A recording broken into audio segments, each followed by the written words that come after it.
Caption দেখে অবাক হওয়ার কিছু নেই। লকডাউন ডেকে আওয়ামী লীগ হাওয়ায় মিশে গেছে।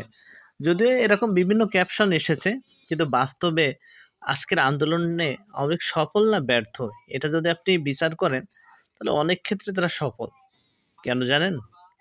কারণ তারা ডেকেছে, মানুষ আতঙ্কে ভয়ে রাস্তায় বের হয়নি।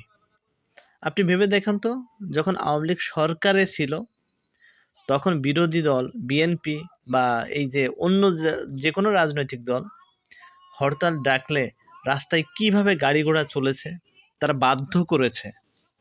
আর আজকে সরকার বাধ্য করতে পারছে না, এমনকি মানুষ স্বেচ্ছায়ও আসছে না। কেননা মানুষের মনে একটা আতঙ্ক বিরাজ করছে, কি হয় নিজের জীবনটা না খোয়াই এই গ্যাঞ্জামের মধ্যে যে। এজন্য কেউ তার নিজের জীবনের মায়া তুচ্ছ করে রাস্তায় বের হয়নি। গাড়ি ঘোড়া কম চলেছে, তারপরেও এটা বলতে হবে, এখনো এদেশের মানুষ আওয়ামী লীগকে ভয় পায়। তার মানে তাদের অস্তিত্ব আছে। তবে তারা যদি ফেরে তবে ভয়ঙ্কর রূপেই ফিরবে। জুলাই তখন বাঁচানো কঠিন হয়ে যাবে।